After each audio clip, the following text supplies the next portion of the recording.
club was formed in 1889, and it was formed by the leading business pioneers in the city. They needed a place to entertain, to socialize, and to do business. The club had maintained a certain strategy on how it did business and a certain adherence to traditions, but the city of Vancouver was very, very much changing.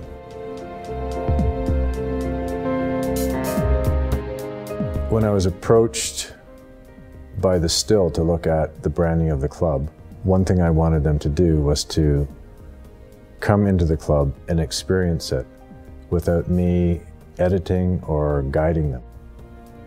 The club had two seemingly contradictory goals: attract a new generation of members while respecting their existing ones. How to bring this reference to the past and bring it to life, and to make it relevant. What we heard from the people that we spoke to, the target audience, their members, again and again, was that they shared a common concern, a common interest, and that was the heritage of the club. The problem was that that heritage was working against them. The challenge was to reframe that in a way that highlighted the mystique, the allure of the club. It still reminded me that that past is an important component of the value of a membership at this club. And it put us back in a place where we were comfortable in our own skin again. VC Mark had its roots in a 98-year-old building. Found it throughout the architecture, across silverware and glassware.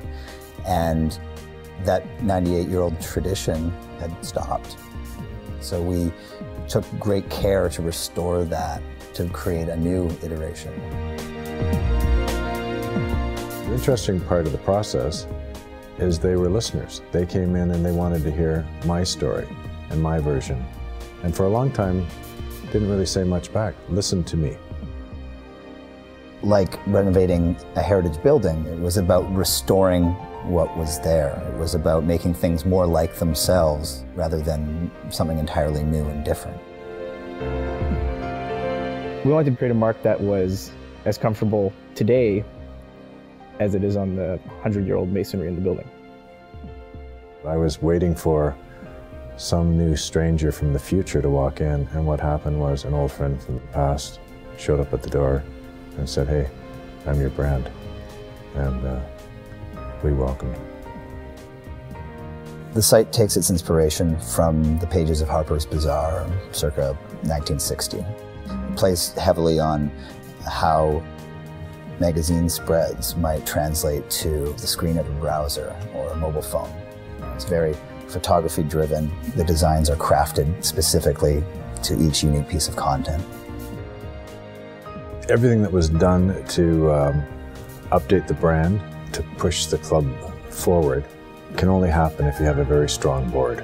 And boards often go unnoticed, but a club, to get to this stature, is the end result of strong and committed board members. In the unfolding of the website and the brand, the stories that we talked about and the information that they had gathered from other people suddenly came back to us. And suddenly we were looking at the end result of a long conversation. And I think a conversation that will continue.